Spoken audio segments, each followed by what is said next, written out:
Hello everyone, welcome back to Beyond the Veil Tarot and Astrology. My name is Candice Marie. Thanks for joining me. I'll be your astrological guide this week, and this is going to be the astro weather for August 3rd through the 10th, 2025. If you guys like my content, you want to see more of it, give me a thumbs up, like this video, and consider subscribing to the channel. Hit that bell button below so you're alerted as to when I have new videos. I'm here every Tuesday, Thursday, Friday, and Sunday using tarot and astrology to make sense of what's going on in the cosmos. Don't forget to leave me a comment and let me know if you guys are feeling the heat, because Mars will be entering into the sign of Libra this week. So that is going to be the big headline. Just a little bit more info at the top of the video. I'm going to be doing live astrology readings this Friday. So if you want to know all about what's in store for this up and coming lunation, if you want to know about Mars in Libra transit or any other personal questions, join me on Friday. I'm going to do those live astro readings. I'll be here at 6 o'clock p.m. Central Time. That's going to be 4 p.m. on the Pacific Coast, 7 p.m. Eastern. I'll see you guys there. Fridays are always fun. We've got a great crowd. And if you guys want to see more about me, if you would like to book a personal reading, I am now booking into October and November right now. So I'm a busy lady. But I have all kinds of audio reports. I also have personal daily transit calendars if you guys want to check those out to get the transits and how they're impacting your natal chart. Or maybe you'd like to learn tarot or astrology. I've got tons of courses. As we're getting into the fall, it's a great time to kind of start thinking about what you want to ask for Christmas. So click my links below. Head over to beyondtheveiltarot.com. You guys can see all of that information and more there. That's at beyondtheveiltarot.com. All right, so this week, we got a lot of stuff going on, okay? And just as a heads up, those of you guys who are astrologically sensitive, now we're kind of coming up into the period where we're now a month before eclipse season in September. So some of you guys might start feeling the rumbles of that. We're going to be diving into August 3rd through the 10th, 2025. This week, the stars are definitely serving up a vibrant mix of some very fiery, passionate energy. We've also got some nice air innovation that's going to be taking place with the grand air trine and some challenges for the cardinal signs. Now, we will see the moon moving through the sign of Sagittarius at the beginning of the week. It's going to move all the way through Capricorn, Aquarius, and finish the week in Pisces. And while Mercury retrograde is still giving, we're going to be wrapping up the Mercury retrograde this week. It'll be going direct next week. So you'll see by the end of the week, Mercury is stationing. So we're just about done with that retrograde. Obviously, it's been bold and dramatic Leo, and then we've got a revolutionary full moon in Aquarius, and that is going to be a big one. Now, Mars is strutting into Libra. Obviously, this gives us some room for diplomacy, but right off the bat, we're going to see some challenges where we're being asked to really balance action and harmony. Mars will be making trines to both Pluto and Aquarius, as well as Uranus and Gemini, offering a little bit of support when it comes to communication, connection, and, well, good friends that we can call at a time in need. But we can definitely get caught up in the trap of Mars's opposition to Saturn and Neptune retrograde in Aries. So I'll be unpacking all of these key transits, helping you guys navigate the week ahead and giving you my thoughts for what might be manifesting. So really, in a nutshell, to me, this week feels like a bit of a tightrope. And it's kind of like walking this tightrope between collaboration and confrontation, right? Mars getting ready to change signs, that's part of it. I think with Mercury also still retrograde, we're feeling some of the communication breakdown. And likely the last few weeks, we've really been revisiting creative projects and self-expression, while Mars kind of entering into Libra this week is going to shift our focus to relationships, fairness, and strategic moves. Though it's in its debilitation, here, it can make decisions feel a little slippery. It can also kind of turn up the heat in relationships. Now, I'm liking the fact that we are going to be seeing that grand air trine between Pluto and Aquarius and Uranus and Gemini, which I feel like can definitely spark some brilliant ideas and some social breakthroughs. That full moon in Aquarius might be great for socializing, parties, or networks. I just kind of wonder about this Mars-Saturn opposition and Mars-Neptune opposition, because it does make me feel like it's warning us that there can be some obstacles or illusions in our pursuits this week. So stay on guard, stay grounded, and we'll kind of go from there. But liking the fact that the full moon this week is really highlighting the need to, really embrace in a very urgent manner authenticity and breaking free from outdated patterns. So some of us might find ourselves going, well, in order to get to where I need to go, I need to kind of step away from this thing, this relationship, this job, this person. And yeah, it's definitely going to kind of test us a little bit. Now, the key transits are going to be the Mercury retrograde continuing. You will see at the end of the week, Mercury is going to station. So it's going to kind of station at 4 degrees, where it's going to continue to be until it goes direct. So if you have any planets around 3, 4, 5 degrees of Leo, pay attention. I'm expecting still some communication hiccups and definitely some creative revisions, maybe a little bit more drama in the air. And I would just say double check your plans and speak from the heart. Now this week, we're also going to see the moon come into the square with the nodes of fate. That'll be happening on the 4th. And this will be like a karmic checkpoint. So decisions will now align with your destiny if you so choose, or it can pull you back into bad habits. So you want to watch for that. Mars enters into Libra on August 6th. It's going to stay there until the 22nd of September. And Mars is known as the warrior planet. So generally, Libra is a sign that seeks peace and balance, but it's going to struggle here a little bit with indecision. Relationships and diplomacy do take center stage, but for some of us, we have reached our breaking point, especially with Saturn and Neptune retrograde in Aries. We're becoming more aware of where we're holding ourselves back. Now, other than that stuff, we're going to get into everything else, but let me focus more on the Mars in Libra transit. And I want to talk to you guys a little bit about this. So I'm going to cover all the most important kind of aspects of this trek over like the next 2 months. I will be making another video, which is likely going to be coming out in this next week. That's going to be tackling the Mars-Saturn opposition specifically. Mars and, Saturn and Neptune, because Saturn and Neptune are retrograde and they're within a degree of each other. It's really a unique aspect because Mars isn't just opposing Saturn, it's opposing Saturn conjunct Neptune. So expect another video from me on that this week. You guys are probably going to get it around Thursday. We can talk a little bit more about the effects and some of the global kind of predictions that will come with that transit. So stay tuned for that. But yes, August 6th, mark your calendars. This is when Mars is changing signs.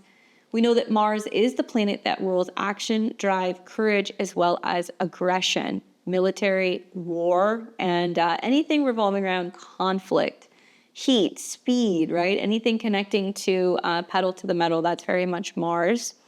And Libra is the 7th sign of the Zodiac, traditionally ruled by Venus and associated with the 7th house. So Libra kind of rules over things like relationships, both, romantic relationships, committed relationships, marriage, as well as our counselors, our therapists, our business partners, our clients, anything revolving around those one-on-one relationships. So Libra is known for a sign that can be diplomatic and kind of find the middle ground, but it's also about airing out some of our grievances and kind of dueling or duking it out in some way, shape, or form. It's almost kind of like a boxing ring when you think about the 7th house. So definitely look for the positive, which means there could be more action, drive, and desire when it comes to relationships, diplomacy, balance, and beauty.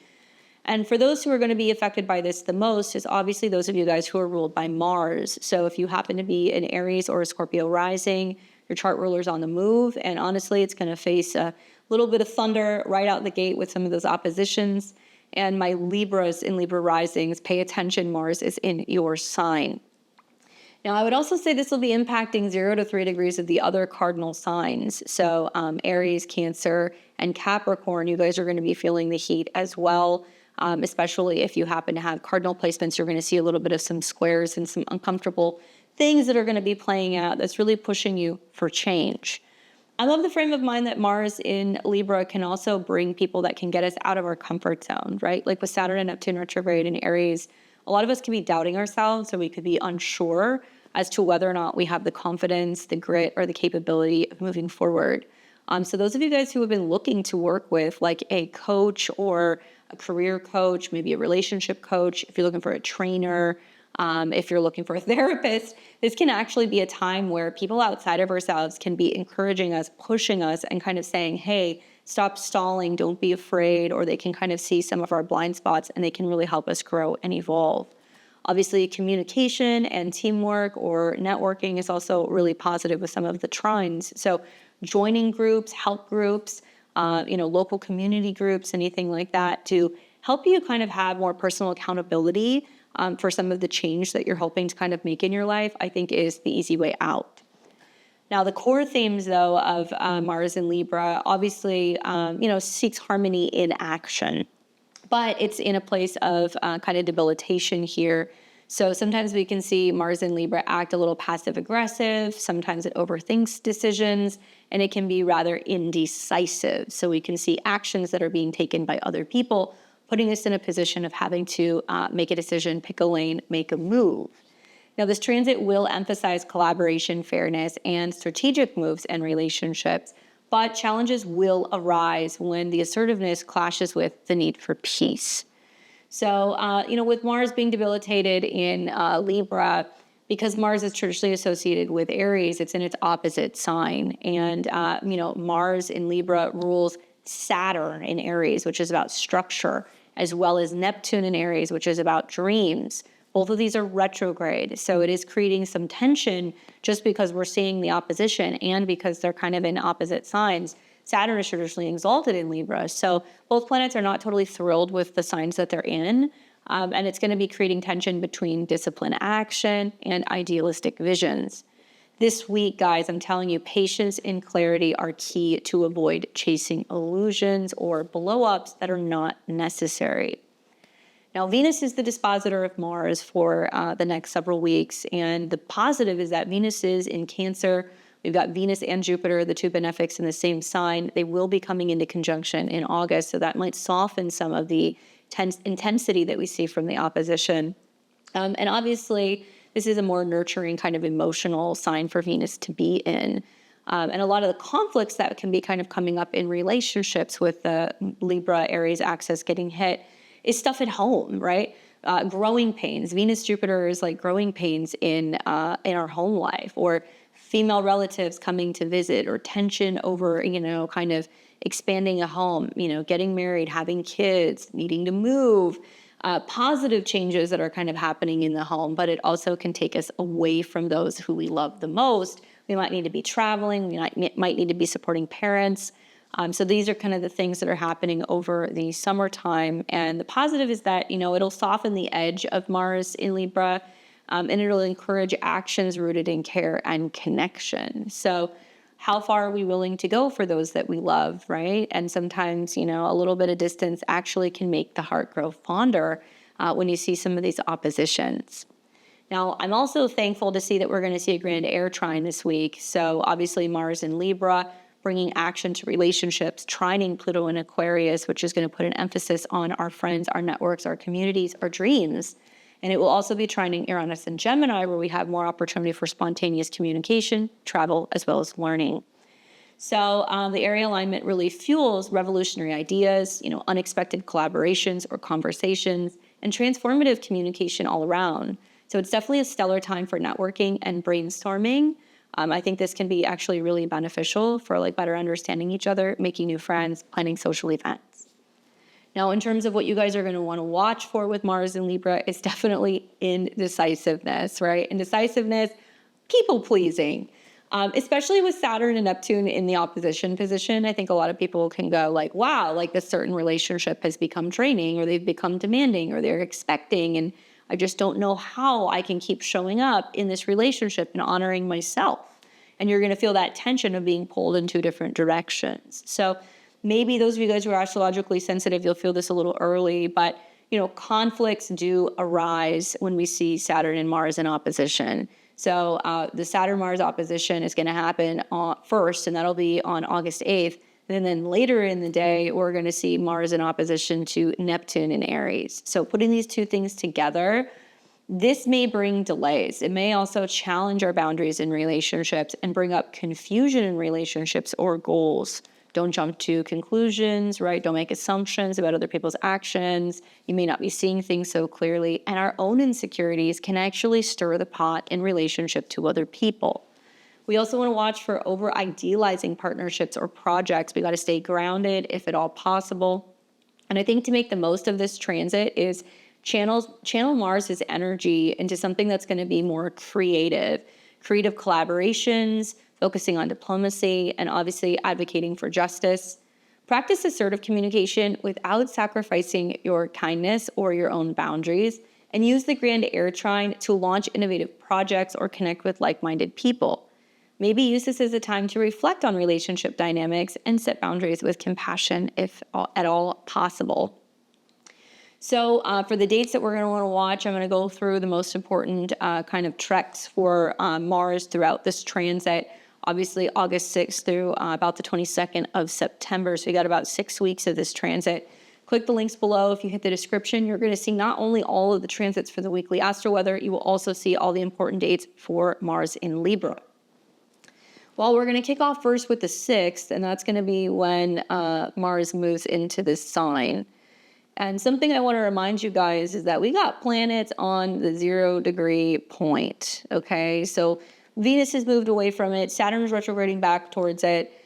So when we see the 6th, Mars enters at 0 degrees of Libra. Now, 0 degrees of the cardinal signs, these are the degrees that are the markers of the new seasons, right? So Aries, obviously, northern hemisphere here, spring, Cancer, summer, Libra, fall, and we've got Capricorn, winter. So off the bat, we have got dramatic change and transformation and kind of reevaluation of who we are on a personal level, retrogrades in Aries, versus the action that we're needing to kind of take in relationships with other people. So if we've been passive, delaying, not honest, not authentic, not really practicing good morals, other people are going to call us on our shit this week. Basically, that's what's going to happen. And with Mars sitting at that 0 degree of Libra, it is very potent. Watching Venus, we do see about a 7 degree T-square, and Venus, kind of squaring Saturn, where there's been some challenges, delays, setbacks, or not feeling good, right, enough, or maybe not feeling like the spot's being hit when it comes to home and family relationships. Now it's also coming into like a trigger with Mars. So definitely a lot of things going on in home countries, home fronts, families, domestic zones, real estate, property, all of that kind of stuff. Now, Mars in Libra obviously is going to shift the energy towards relationships, taking action in relationships. So whether that's, getting out there and dating again, if it's going to be working with a coach, if it's going to be bringing in more clients, working with a business partner, the warrior planet really is stepping into Libra's more kind of diplomatic territory. So it is urging us to act with grace, but it's also potentially causing hesitation in decision making. And this is a time to strategize rather than to charge forward. Now, what you'll see on the 8th is when Mars makes its official opposition to Saturn, and that'll be at 1 degree. So the oppositions are going to be at Aries degrees, okay? So it's kind of like, you do this, I do that. And like, it gives me very tit for tat vibes. Like, there can be somebody who comes in that's just like the perfect partner, perfect, business partner, maybe the perfect future spouse. Maybe it's the perfect like mentor or like astrologer who's basically saying to you, you need to get out of your own way, right? And so it's funny because I always think of the phrase, like when Mars is on the descendant, other people are bringing us like conflict and they're bringing us challenges and they're bringing the fight. But when Mars is, on the ascendant, it's going to be you kind of raging war. If Mars is in the 10th house, it's going to be about kind of needing to be fierce and kind of bold and competitive at work. Mars in the 4th, conflict and challenges in regards to home and family dynamics. Nobody gets a pass with this. Everybody's going to feel it. I do think that even if it is like a couple days of intensity, probably about the 6th or about the 10th, out of the world, it's going to materialize as, potential conflict and war and hostile, relationship dynamics, and whether or not people are going to take a step back with Saturn and Neptune retrograde, take a breath and go, let's strategize, right? Let's try to actually focus on forging kind of relationships and working with allies rather than just kind of shooting from the hip. Mars energy is shooting from the hip. And I think that the saving grace is that Saturn and Neptune retrograde. So people are more willing to kind of say, no, I'm not going to kind of charge full steam ahead. I'm going to become more self-aware. I'm going to manage my anger. And I'm not going to let other people kind of get my goat. However, it can still happen. It can happen to the best of us. And when Mars comes into the opposition with Saturn retrograde at a 1, other people's actions are going to trigger basically some kind of consequence. And the question is are you going to be an actor or a reactor? That is the question. So it's a tense aspect. And, Mars's drive for action clashes with Saturn's demand for discipline and structure. So it's like whether or not we're going to kind of keep our cool. 100% expect delays and restrictions or tests of patience in relationships or goals. So if Mars is in the sign of Libra, there's conflict coming up in relationships or legal matters that's brought on by some people's lack of motivation, self-awareness, action, not knowing what they want, maybe isolating, maybe being deceptive. And it's going to come out in home and family dynamics because Venus is the ruler of Mars. So it can be things like not being able to decide whether or not you want to buy or sell a house, getting into an argument with your spouse because you guys don't want to paint the wall a certain color or pick out a certain kind of couch. There could be tension going on in a relationship because there is a need to kind of move in-laws in or parents in, or you're having to move across the country. Some people will be separating, and that's going to bring up the themes of having to make changes on the home front that ultimately is for the better. So you have to really kind of know your chart. But what I would say is that, this is really asking us, I think, to just slow down, expect delays, restrictions, test of patience in relationships, slow down and reassess and build a solid foundation within yourself before moving forward. Frustration is very likely during this transit, but perseverance pays off. Now, also on the 8th, a couple hours later, we then see Mars come into an opposition with Neptune. And that's why this is not a typical transit. This is a transit that's like, okay, first we're kind of, trying to kind of cool our jets because somebody's kind of pissing us off. But then we see the opposition in Neptune, and it's just like, I'm just going to take a step back. I'm going to go to bed early. I'm going to go for a walk. I'm going to meditate. I'm going to go maybe spend some time alone and let things kind of cool off and diffuse. So this particular opposition obviously is going to be a little uncomfortable because it's going to kind of represent that there is confusion or disillusionment that can definitely cloud our actions. And this can mean that some relationships are waiting to hear back from us. This can also mean we're idealizing people, or there could be some deceptiveness going on in relationships that's kind of upsetting others. So ghosting, not responding, not showing up is definitely going to trigger other people this week. Now, Neptune's foggy energy definitely can influence and make motivations unclear, leading to missteps or unrealistic expectations in partnerships or projects. So ground yourself and avoid escapism or passive-aggressive behavior if at all possible.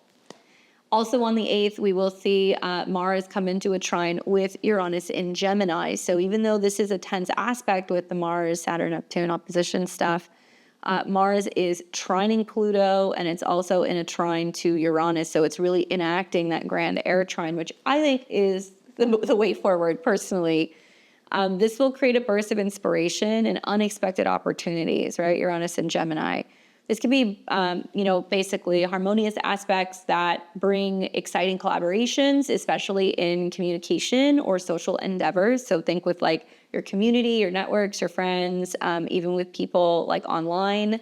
And this is about embracing spontaneity and thinking outside of the box.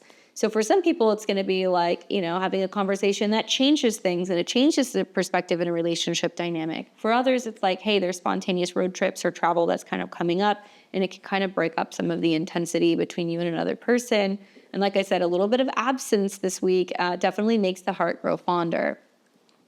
Now, watch for some of the challenges that can kind of come up with the opposition to Neptune. I do feel like this can bring up expectations in partnerships or projects that are just not realistic.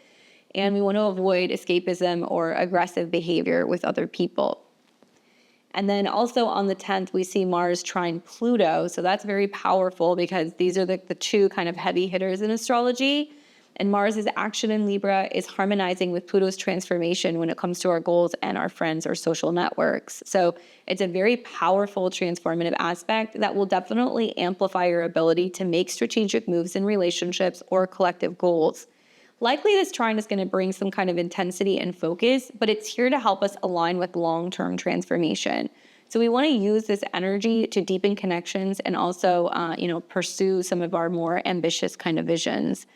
Joining a group, starting a group, being a part of a collective, a network, something like this, where there's power in numbers, is actually going to really help us this week. So definitely be on the lookout for friends and networks and communities that can help you feel supported.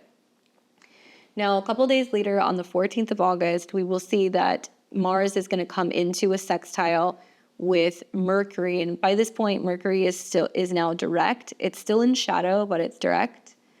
And this is where you're seeing like a harmonious aspect between action and relationships and communication and conversations about matters of the heart. So this is a supportive aspect, and it'll enhance communication as well as creative expression. So now we can start to kind of soften some of the issues that have been coming up earlier in August. Great day for negotiation, maybe pitching ideas or resolving conflicts with more charisma, definitely some better clarity. Words will carry weight, so use them wisely. And then we kind of skip ahead a few weeks until we get into September. And when we get to about September the 4th, we will see one of the other hard aspects between Mars and another planet, and that's going to be Mars squaring Jupiter. Well, let me say this. Jupiter is ruled by the moon, okay? So I'm looking at the moon coming in conjunction with Pluto, which is some kind of collective crisis purging or kind of exposure of something, as the sun is also coming into conjunction with the south node. So a lot of it seems to be relating to health, maybe leadership, job changes. Mars wants drive and action, and it's pushing on Jupiter, which is going to make things bigger. So we're going to feel more emotionally sensitive. There could be more tension in regards to growth in relationships and how that's affecting home or family dynamics. Obviously, this is a challenging aspect, and it can definitely lead to overconfidence or emotional overreach. So with Mars in Libra, there is a drive to maybe, take risks, but Jupiter is obviously expansive, and it can really amplify emotional reactions or maybe unrealistic expectations, especially in home or family matters. So this is another day that you want to just stay mindful of boundaries. Thankfully, while this square is happening, Jupiter is trining the North Node in Pisces. So it's saying, well, actually, emotions are expected, changes at home are expected, needing to kind of grow and evolve out of past ways. And we need some change in relationship in order to do that. So it'll be interesting to kind of see what materializes with this. Thank God there's going to be a trine to the North Node, but I think the square is definitely going to make people in their feelings. And then we're going to get to September 18th, where we're going to see another hard aspect with Mars. And this is going to be where Mars comes into an opposition with Chiron in Aries. Now, Chiron's retrograde. It's retrograde in a sign that deals with the self. Obviously, Chiron in Aries is wounds around assertiveness and identity or independence, and these may surface. So as we see Mars make the opposition to Chiron in Aries, really it's going to bring up opportunities for healing through honest conversations or confronting insecurities in relationships. And this is all about approaching any conflicts with compassion. A wonderful day to just kind of own up to your faults maybe and take, accountability for, where you're not 100%. And maybe this means that there is a need to kind of, discuss that with a counselor or therapist, maybe with a partner. And it can actually show other people, where you need more support. So obviously this is an opposition, but Mars is the ruler of Chiron. So there's a lot of needing to be vulnerable and letting other people know where you need some support, or maybe where you're kind of lacking, you're kind of feeling down, and other people can motivate you with compassion. Then on the 20th, we're going to see Mars come into an inconjunct or a quincunx with Saturn. Now at this point, Saturn is back in the sign of Pisces. So it's going to inconjunct at 28 degrees. And that's interesting for a number of reasons. I think partially because, inconjunct represents something that we don't see. So now Saturn and Neptune heading back into Pisces is a lot of people are going to go back into their bubble. They're going to go back into doing more spiritual work. They're going to be more isolated. There's going to be more kind of wrapping things up in the Pisces area of our chart. And, it's a subtle but a very frustrating aspect. And what it's going to bring up is Mars is feeling, where it's trying to take action in relationships, it's feeling misaligned with Saturn's call for surrender and spiritual focus. So this is another, people want relationship action, they want to see change, they want to see developments, and other people are kind of turning within. So you may feel torn between action and just letting go. And I would say it's a period of a couple of days of needing to adjust our expectations and finding, obviously, a middle ground. Something else that's worth mentioning is that, as Mars goes through Libra, it is going to be kind of reactivating eclipses that we have seen in the recent Aries Libra cycle. So like last year, I think we saw an eclipse around, I believe it was around like 21 degrees of Libra. And then this year we saw an eclipse that was around 9 degrees of Aries. So when Mars is sitting around those degrees, that's going to reactivate some of those eclipses. So it looks like Mars is going to hit 21 right around September 8th and 9th. So that'll bring up themes from last year's eclipse. And then when Mars hits about 9 degrees, that's going to bring up themes of this year's solar eclipse in Aries. It's going to oppose that. So you're seeing that around August 21st, August 22nd. So watch for that. You might see some of the similar themes. In particular, this one at the end of August, because Mercury went retrograde this spring in opposition to that. Venus went retrograde in opposition to that. And now we're going to see where, on a personal level, spring of 2025, we've been really focusing on what we need to change with our health, our habits, our self-love, our own goals, and now what relationships are responding to that. So a lot of people might feel like they're like on the hot seat, where it's like, well, I've kind of been at odds with someone or something for about 6 months, and, have I made the changes, or am I getting, criticism of people telling me you're not doing enough, or, things aren't getting better? Or it could be the other way around for you. You could feel like, you've been the one that's been, waiting patiently for a relationship to evolve and transform, or you've been waiting for somebody to kind of show up and, take accountability or take action. So between Mercury retrograde Leo and Mars going into Libra, there's definitely, this does not feel like the preparation for cuffing season. Like, usually like August, September, people start getting into relationships. To me, this feels like it's the end of summer. Summer's over. There's a lot of like summer heartbreak and people kind of breaking things off and winding things down and going back home, right? Jupiter, Venus in the 4th house. And so a lot of people can be feeling that pain of, okay, well, we've had, a great time, but now we have to kind of depart. So finally on the 22nd of September is the last day that you're going to see Mars in Libra, and then it's going to be moving into Scorpio, which, to be honest with you guys, much better placement for Mars. Mars is at home in this sign, so we'll get to talk about that in the next month or so. And when it leaves Libra, the energy is going to be shifting more into away from diplomacy and relationships. Now it's going to be kind of setting up a season of change and transformation. So it'll be more intense, it'll be more focused, actions will become more decisive and passionate and transformative.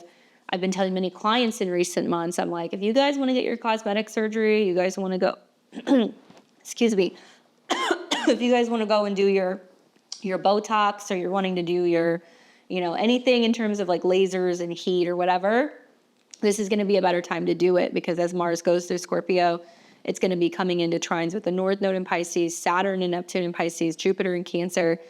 So it's going to be a really nice period in the fall for finances, for intimacy, for major changes, for cosmetic changes. And I think it's going to be a much easier ride than what we have kind of seen in recent years when Mars has been in Scorpio. So we have a lot to kind of look forward to. All right. So let's go back to this week. Let's see what we got going on here. And want to talk to you guys more about some of the like predictions that I have for this Mars and Libra transit. So obviously it's going to run about 6 weeks. So we need to give it time to see some of this stuff kind of unfold. But some points that I kind of wrote down here in terms of global predictions is diplomatic negotiations are likely to intensify. And my thought is that, I'm filming this right now, the 1st of August. So my thought is that there's going to be some intense stuff leading up to the opposition between Mars and Saturn and Mars and Neptune that's really pushing people to like make moves. So recently, it's kind of like all over the news right now on the 1st that apparently Trump has sent like nuclear submarines to be off the coast of Russia, and has given Russia a several day long period where he's kind of telling them you need to have a ceasefire. There needs to be basically like a cease of the war between Russia and Ukraine, and he's like forcing that, right? And so Neptune can be the oceans, right? Aries is military. Saturn retrograde is them standing down, waiting to see, are they actually going to, come together and have like a peace deal with Ukraine, or is it going to be that tensions are rising? So a theme is definitely going to be diplomatic negotiations that are intensifying, hands down. Mars in Libra, ruled by Venus in Cancer, suggests global efforts to resolve conflicts through diplomacy, particularly in areas tied to humanitarian or emotional concerns. So we're going to hear things about like refugee crisis, environmental agreements, but also, Mars opposition to Saturn and Neptune in Aries is likely going to lead to stalled talks or idealistic promises that really lack any kind of substance, or people getting angry or agitated because certain parties aren't reacting or responding the way that they traditionally would, especially in certain alliances.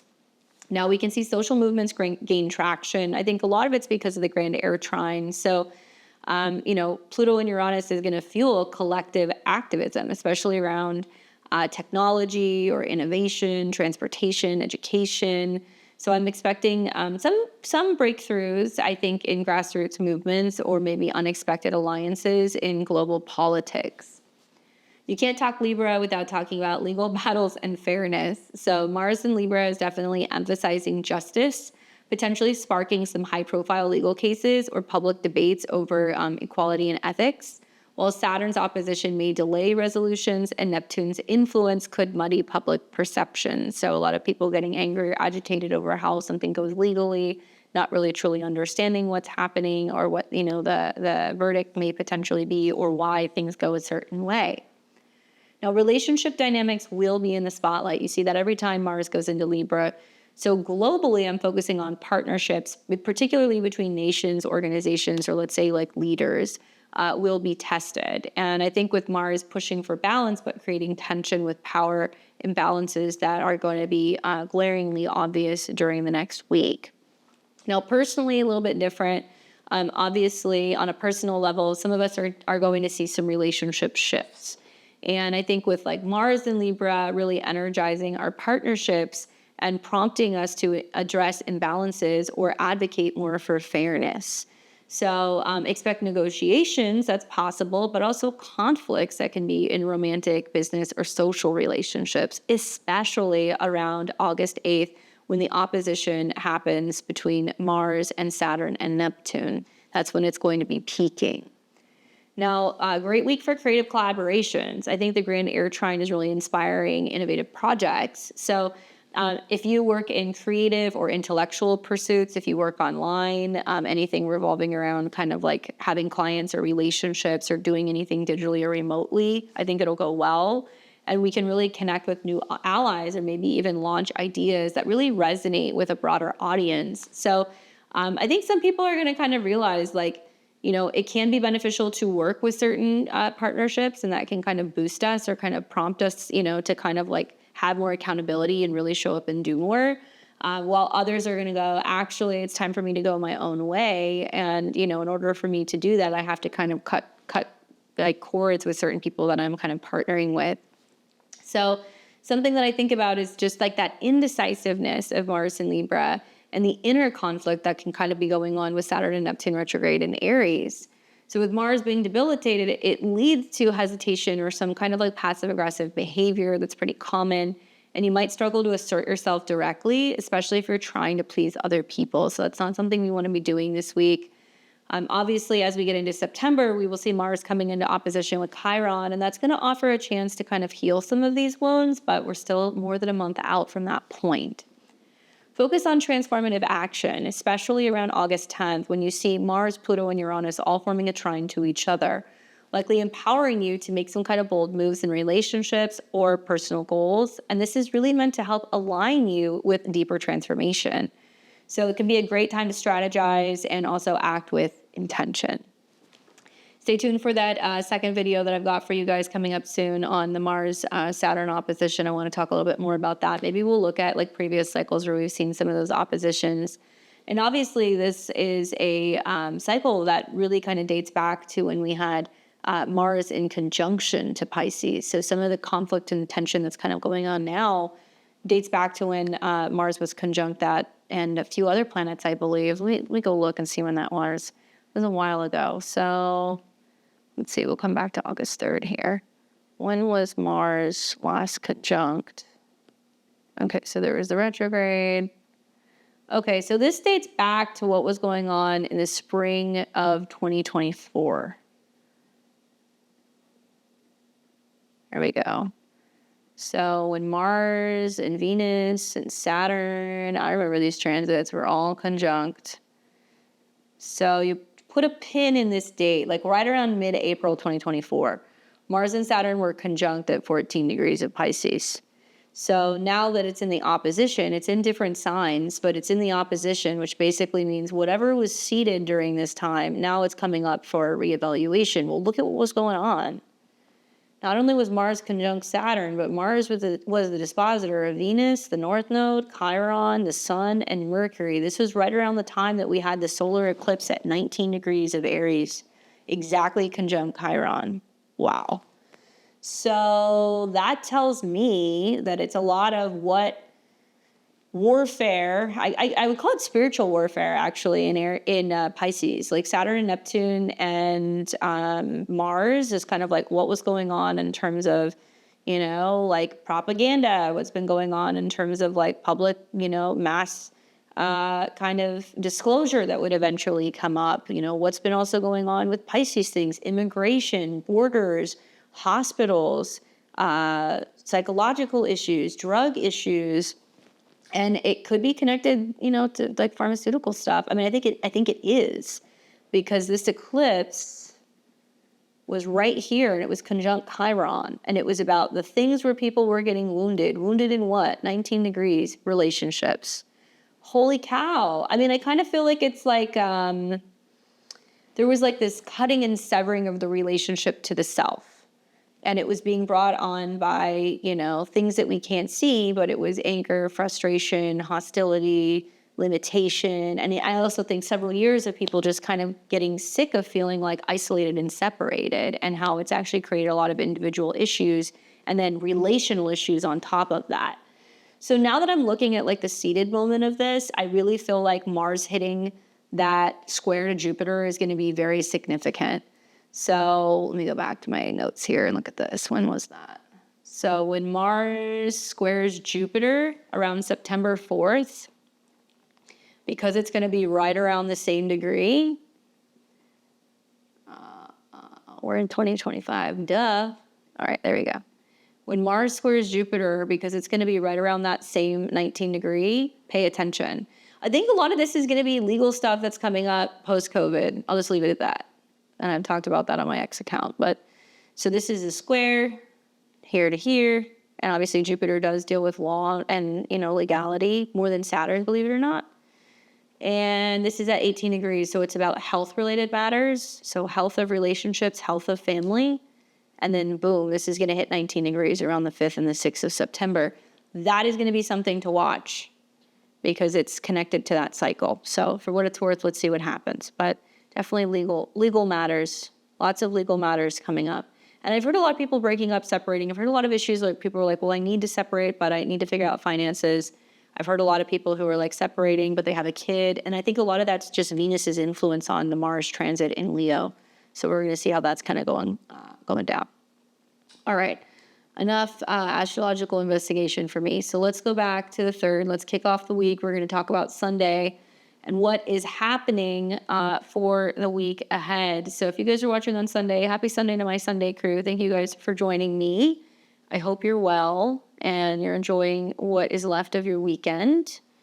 As we wake up this morning, the moon is in Sagittarius, and I hope you have plans today because there is a fire trine. So there's definitely a lot of get up and go energy this Sunday. Out doing things, having fun, learning, traveling, making plans. Pretty nice day on tap. What I would say is that the morning starts, especially if you're an early riser, with the moon in opposition to Uranus. So there could be shocking, surprising news, changes with media, changes with plans, particularly air travel or things connecting to education. And the moon in Sagittarius will first oppose Uranus. Then it's going to be also in a trine to Saturn and Neptune in Aries. And then it's going to later in the morning come into a trine into the afternoon with Mercury retrograde in Leo and the Sun in Leo. It's also sextile Pluto. So when the moon's in Sag, it's making a lot of aspects. There's a lot of things that are going on. So it's going to form that grand fire trine. That's my favorite thing. No real major transit going on, but a ton of lunar aspects that are kind of happening. So For me, the vibe on Sunday is that grand fire trine is really igniting a lot of passion, a lot of creativity. It's about a visionary energy when it's in Sag. And when the moon's in Sag, we're looking at Jupiter. Well, where is Jupiter? It's in Cancer with Venus. So this means a lot of people are like, I'm traveling back home. I'm expanding my home. I'm learning about my roots. I'm visiting my parents. I've got plans to, maybe go and travel and seek out a new home, or there is something that is expanding for us emotionally. Now, a Sagittarius moon brings optimism, but the early morning Uranus opposition, if you're up that early, will spark a little restlessness. And it is possible that, with Pluto's sextile, it's adding a little bit more social opportunities, maybe some depth to some of our pursuits. We can definitely be hearing about some changes going on revolving around air travel, especially with like Moon and Sag, which is airplanes, and the opposition to Uranus and Gemini. So we could see some people having issues traveling very, very early on Sunday morning in certain places. To make the most of Sunday, I would say embrace spontaneity. That's what the morning kicks off with the Moon Uranus opposition. And I think that this is also about more creative or philosophical endeavors, maybe journaling to kind of harness some of the fire trine's inspiration, but get out, get about, and do something, right? The trine to Mercury is saying we can have fun, we can reconnect with our inner child, we can play, we can socialize. The trine to the sun makes things flow smoothly. I like the trine to Saturn and Neptune because it's creative and it's inspirational, but it gives us some grounding. So this is a good day to be either, learning something, planning a trip, doing something creative, and something that has form. So if you want to take a dance class, an art class, if you want to take something that's going to be teaching you how to create something, this is a really, really good day to do it. All right. So you're going to see most of the oppositions and the trines, at least between Uranus, Saturn, and Neptune, very early in the morning. And then as the day goes on, the moon will trine Mercury retrograde. So it's a good time for reconnecting with romantic partners, friends, kind of tapping into our inner creative. And then it's going to come into a trine with the sun into the evening hour. So I'm liking kind of like the mid-afternoon into the evening for dates, socializing, learning something. Very, very good day on tap on Sunday. Finally, we get a good Sunday. I know we've had a couple challenging ones the last couple of months. All right, so this will take us into August 4th. This is going to be Monday, and Monday the moon is still moving through Sagittarius. Now, what you need to know is that not much is happening with Jupiter right now, so we can kind of leave that alone. But we do see the moon that's going to come into a square with the north and the south node. Pretty important because the north node is ruled by Jupiter, the moon is ruled by Jupiter, and the south node is ruled by Mercury. And we see Mercury retrograde, and we also see Jupiter kind of nuzzling up next to Venus. So it looks like that square is going to hit right around early afternoon on Monday, August 4th. No major transits today. However, the moon's squaring the north and the south node. These are the nodes of fate, right? And it's about kind of destiny. I have always felt like when squares are happening to the north and south node, it feels like we're at a karmic crossroads. And so decisions today obviously align with our soul's path, or it's pulling us back into the past. And that can be like where you're comfortable. So I think the Sagittarius moon says, be brave, be adventurous, get outside of your comfort zone, maybe stay mindful of your long-term goals. And I think to make the most of today is just reflect on what's calling you forward versus what's holding you back. And you can use this day as a day to kind of meditate or set intentions for clarity. I do think that with the moon's in conjunct to Jupiter also, is it's trying to get us to kind of reflect on where the past is holding us back, where emotions are kind of stuck, or where maybe we're kind of afraid of moving or evolving or kind of growing and going to different places. Now, as the moon continues, not much is really going to happen. It's a pretty unaspected moon other than the square. So that's going to take us into the evening, and the moon's going to keep moving through Sagittarius. So pretty quiet Monday. We get into Tuesday, which is going to be August the 5th, and we got some stuff going on. So first things first, first thing in the morning, moon in Sag is going to come into a trine with Chiron retrograde in Aries. And we're also going to see right after that, the moon is going to hit 29 degrees, and then it's going to square Mars. Moon at 29, Mars at 29. Ooh, that's a little intense. And that looks like that's going to happen around 11 a.m. Central Time, so kind of late morning, early afternoon. 29s always represent the change of something. It's like it's a, energetic degree. So it's like, okay, we're wrapping up what we've been doing with the Mars tour in Virgo of cleaning house and, working our butts off. We're wrapping up this tour of the weekend of having the moon in Sag and really focusing on, more optimism, more growth, more abundance. And when the moon squares Mars, we feel a little flustered, we feel a little frustrated. And then the 29 degrees kind of added a little bit more oomph to that. So we will see after that, kind of midday, the moon is going to then move into Capricorn. And when it goes into Capricorn, we're shifting away from kind of Jupiter expansive energy to Saturn's more personal restrictive, reflecting on our own kind of limitations, our health, our body, our vision vibe.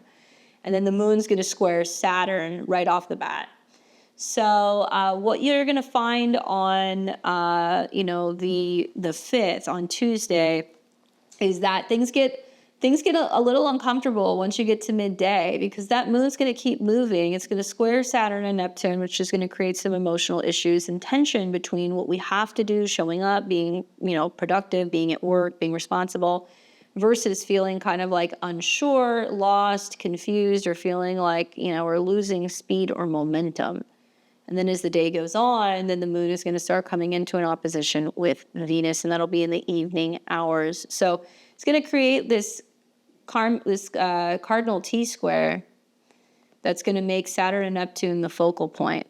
And that's kind of pushing to Mars. So it's saying like, well, a lot of it is, tension in balancing work responsibility and home and family, not knowing how to do it or how to handle things. And then Mars is going into Libra, which is like, I've done as much as I can on my own. Now I feel like I need some help. I've worked through this as much as I can, but it's hard for me to be diplomatic with a partner. So we need a therapist, right? Or now I need an attorney, or now I need a coach, to kind of help me find a job, because I have not been able to kind of figure out like my path. So now other people are going to step in to kind of help us work through some of that stuff. So Tuesday is a very complicated day. I feel like in the morning, even though there's no real transits going on, the lunar transits are just totally kicking butt this week. So it starts off with the morning's critical degree square between the moon and Mars, which is going to stir tension. So in the morning, avoid any impulsive moves, especially with travel, with education, with changing your schedule. And then when we get to the Capricorn moon ingress later in the day, we're going to see that T-square to Saturn and Neptune and an opposition building to Venus in the evening. Really what this is showing us is that it's pushing for structure, but it's really challenging our emotional balance. And we have to focus on taking practical steps. And like a lot of us are going to be feeling like we're pulled in two directions, especially when we have so many planets that are going to be now in cardinal signs. Cardinal signs are like you take action here, you take action here, you take action here. And some of the stuff that's happening at work has a direct impact on us emotionally, our home and our family, and also our own personal vision kind of moving forward. So to make the most of Tuesday, you got to stay grounded all day, especially with routines. I would say lean on that Mars being in Virgo for the final kind of moments, address emotional needs with care, and watch for power struggles, because they can definitely happen. So the evening is going to finish off with the moon coming in opposition with Venus. Honestly, that's like a longing for something, and it's at a 7. So it's kind of overnight, but it's like this longing for, wanting something and like needing some kind of like separation, or there is some kind of like distance or like pause on things. And then that's going to take us into the 6th, which is Wednesday, and the moon's going to continue to move through Capricorn. So still looking at Saturn. Hey, it's no longer squaring Saturn, but guess what's coming into an opposition with Saturn? Mars.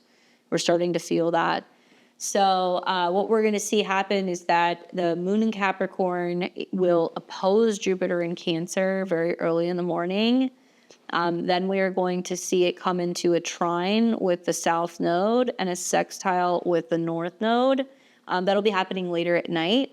And while the moon is in Capricorn, we're really focusing on this Saturn retrograde in Aries, and it's really kind of putting those themes front and center. Now, on Wednesday the 6th, really the big news is that Mars is going to be entering into Libra. So that's going to be happening later in the day, right around 7 o'clock p.m. my time. So that's going to be closer to 5 o'clock on the Pacific coast, closer to 8 p.m. on the East Coast. And that is what we want to watch. So, you know, lots of planets in cardinal signs. Those of you guys who have like either like planets in all four like angular houses, or maybe you have a lot of planets in cardinal signs, you know that it's really hard to sit still, right? Because everything is like wanting to initiate and do something at the same time. So I feel like the energy is quite overwhelming on Wednesday, but we're feeling like a lot of things are coming in different directions that we're kind of having to deal with. For the daily focus, I would say on Wednesday, you know, Mars in Libra is going to be shifting our focus obviously to relationships and fairness. But the Capricorn moon's opposition to Jupiter may amplify emotional or professional tensions. And with the aspects to the nodes, like the trine to the south node, the sextile to the north node, which is going to be happening in the PM hours, this is helping support like aligning actions with destiny. So through taking, you know, some kind of responsibility of what we need to hold on to or let go of, and also the moon trine the south node, what we're letting go of. I think for a lot of people, it could be like job changes, how that's impacting our home and family. You know, changes that's going on with family, which is impacting our home. Changes in relationships impacting our home. It's coming from all different angles. So to make the most of Wednesday, I would say collaborate with others when you can, especially because Mars is going into Libra. But set clear boundaries and start reflecting on long-term goals and staying focused. Those of you guys who are astrologically sensitive, as soon as Mars goes into Libra, you're already feeling the opposition to Saturn and Neptune, where you're like, in order for me to do this, I must do that. And it's going to be different for everybody, but just generally, how can we show up and take action in relationships and go where we want to go in relationships or with clients or with partners if we are checked out?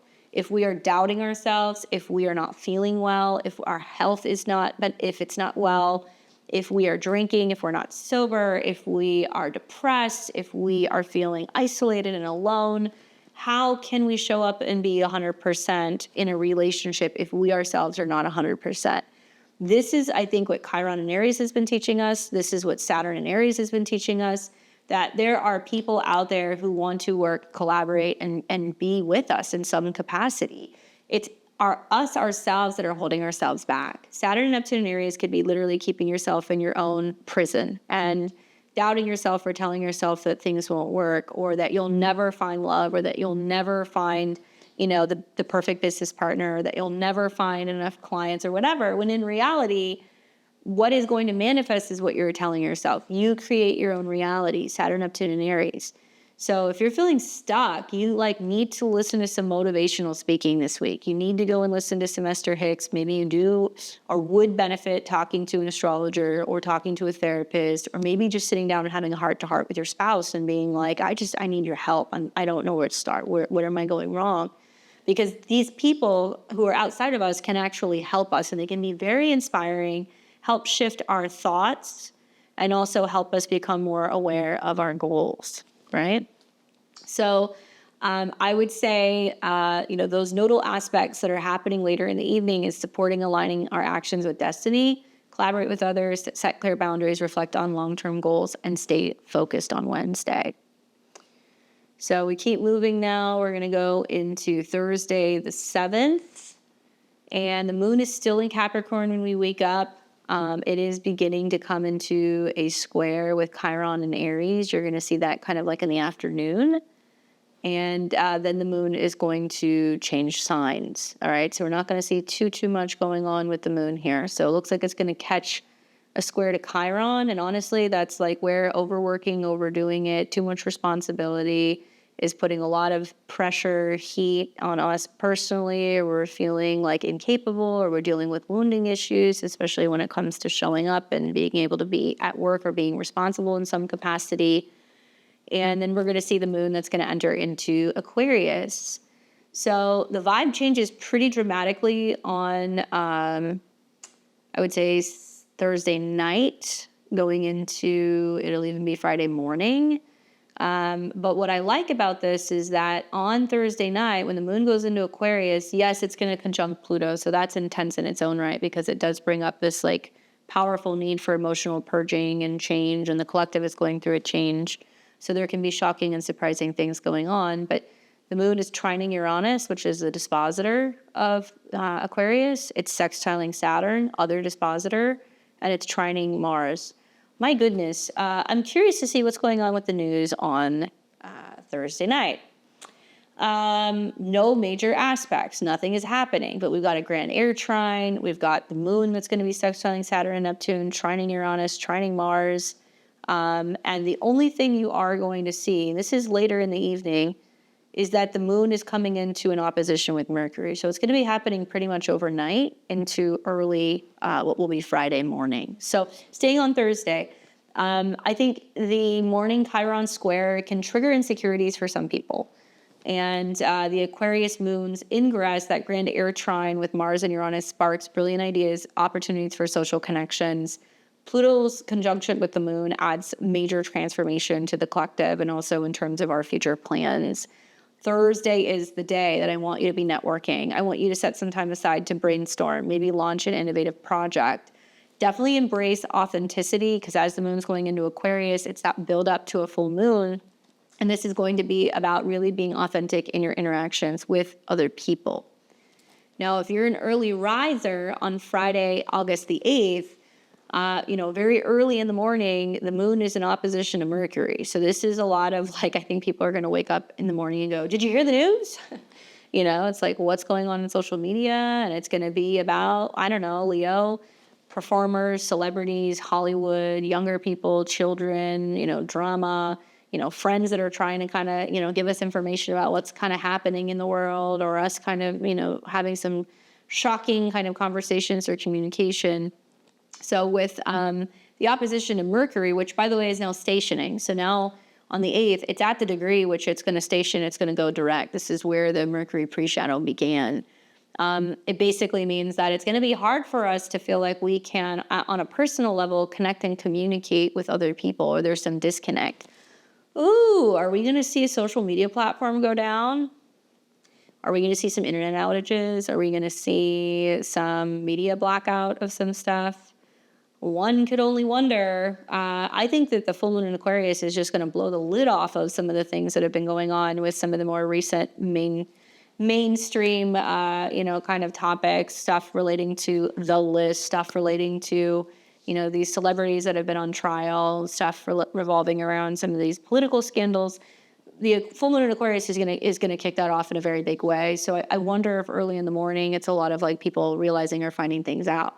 Plus, with Mercury getting ready to go direct, we usually kind of have some big shock or surprise. But something's brewing on the 8th. This looks like a day where there is definitely some shift going down.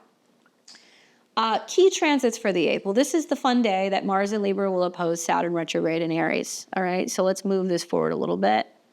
So you're going to see that opposition happen.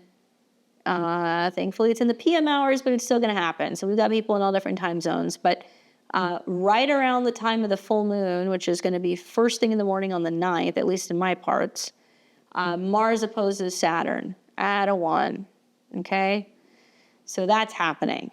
And then 2, we're also then going to see the build up to the other opposition, which will be Neptune opposing, which looks like it's going to happen going into the 9th. But still, as soon as Mars enters Libra, by my terms, by a 2 degree, or it's opposing both of them. So it's going to be like the 7th, the 8th, the 9th, the 10th. It's just going to be in the air. And then we're going to see for the daily focus for August the 8th, Moon Mercury opposition first thing in the morning highlights communication challenges. Choose your words wisely all day, friends. Trust me on this. Mars' opposition to Saturn and Neptune that's brewing creates tension. So we know that Saturn wants patience and persistence, and Neptune blurs motivation.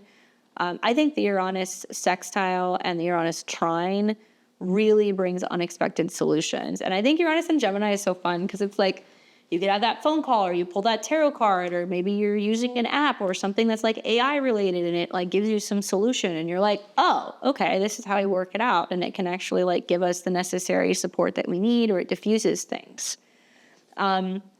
Tip for Friday is to stay patient and avoid over idealizing certain outcomes. This week, high standards, low expectations. High standards, low expectations.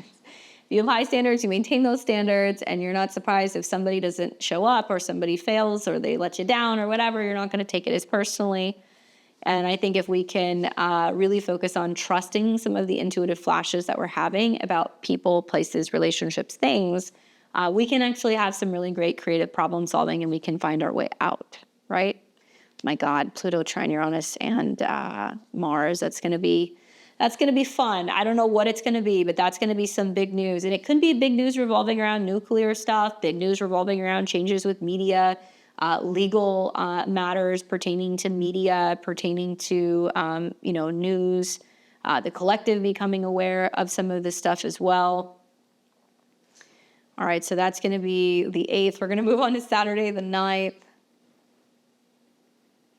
And we wake up in the morning, the moon is still moving through Aquarius. Now, very early in the morning, we had a full moon in Aquarius at 16 degrees. If you guys haven't seen my full moon in Aquarius video, definitely check it out. If you have anything around 15, 16, 17 degrees, you're definitely in the hot zone and you're going to be feeling that. And then as we go through Saturday, early morning, full moon, and then we're going to see now Mars come into an opposition with Neptune, okay? So really the focus here, I think, on Saturday is the full moon in Aquarius. And that's really bringing attention to collective dreams, personal authenticity, urging us to release what no longer aligns. And Leo, where we've had the Mercury retrograde and the sun is a lot of like, my joy, my happiness, my creativity, my projects, my lovers, my children, whatever, versus that of other people. And I keep trying to tell people this is going to be a big full moon. And the whole lesson with all these retrogrades in Leo is like how you can be a leader, how you can be creative, how you can still shine a light and have fun and have joy, how you can create your own reality versus getting sucked into some of the drama that's going to be happening with Pluto and Aquarius. Now, I think the focus here is on that moon. Obviously, Mars in opposition to Neptune is also a day to really pay attention because it's going to create friction, similarly how it did the day before with the opposition to Saturn, where Saturn was blocking progress, Neptune clouds clarity. This broke down. Oh, we don't know why. Oh, this got flooded. We don't know what happened. Mars is warfare, guys, okay? And so is Aries. Both of these things deal with war. The problem is that Saturn and Neptune is retrograde. So people who have been doing things that have been falsified, things that have been illegal, things that are crime related, water or weather manipulation, any manipulation or things where stuff is distorted, particularly, I've been thinking about how this has been coming up on the news a lot. Like Tulsi's been talking about that Project Mockingbird, which has been going on for decades, but now people are becoming aware of it, where now we're learning that a lot of the media has been like an arm for propaganda to carry out, certain narratives that they want people to believe. And you're hearing, all these news stations saying the same thing.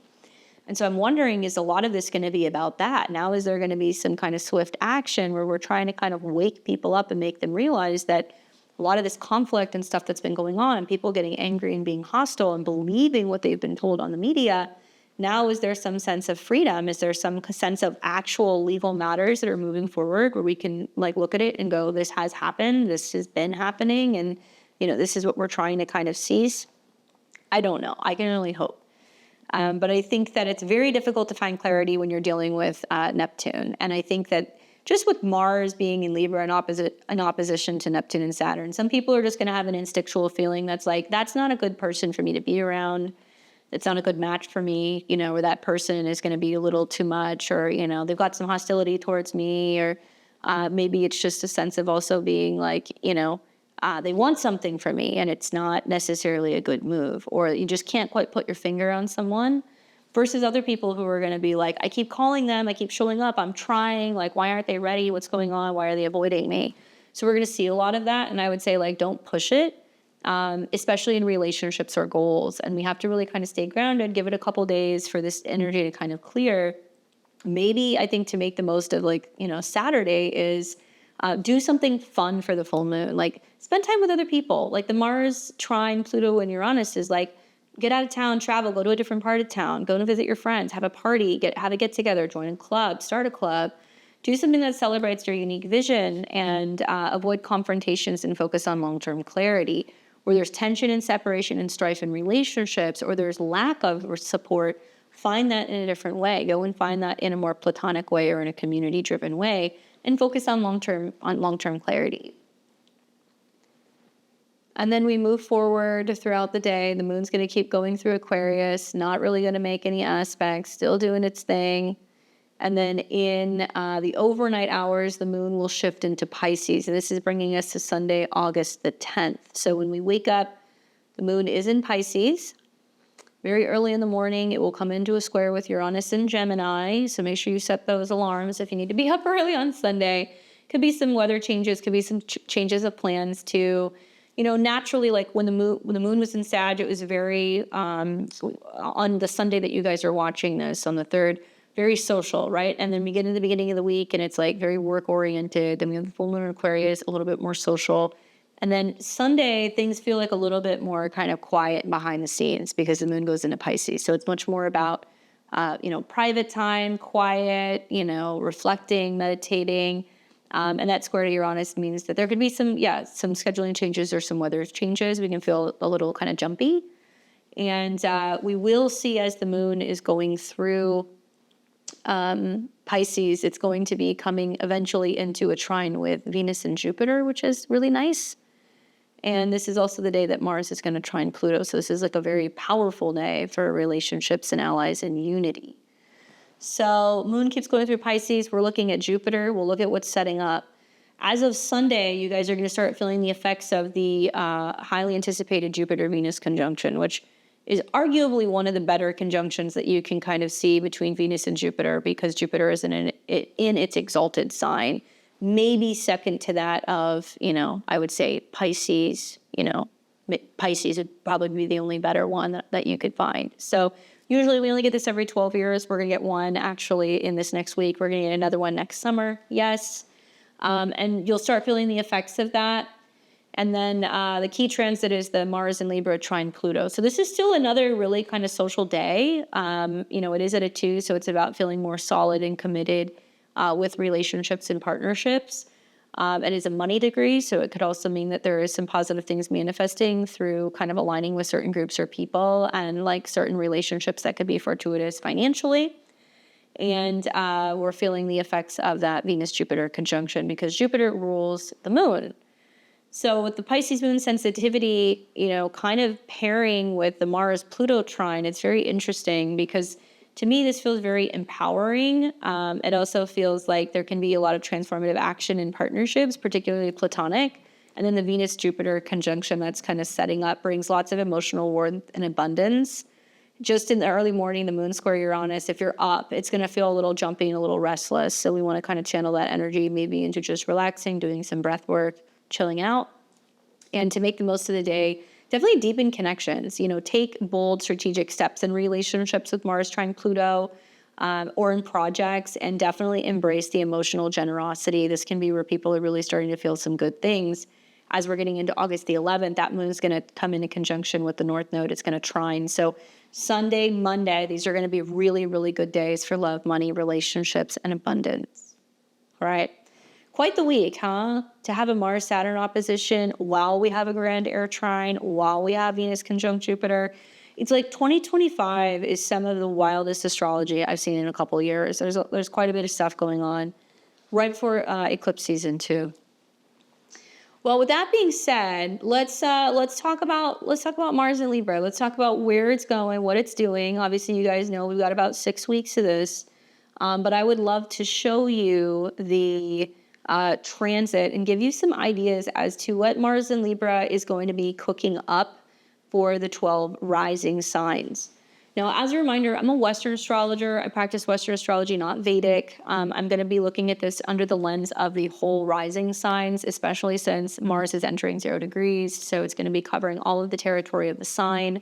To make the most of my predictions, highly recommend listening to your rising or your ascendant sign first. That's going to show you what area of your life Mars is heating up. Then you should listen to your moon or your sun sign. That's going to be important for your emotional kind of stuff with the moon, your home and family life. The sun's going to be more about your desires, creativity, your career. All things will definitely resonate with you. Special, recognition for the Aries and Scorpio risings, your chart rulers on the move. Pay attention, especially with those Saturn oppositions. Equally, I would say Libra and Libra risings, pay attention. This is going to be important for you as my cardinal signs, okay? All right. So let's start with Aries and Aries rising. What's up, Aries? How you doing? Obviously, you're ruled by Mars, and wherever Mars goes is where you are. So this is going to be a little bit more complex for you because, well, Mars is going into the seventh house where you will feel like you want to take action in relationships. You're seeking relationships. Maybe you're seeking some kind of change or transformation in relationships.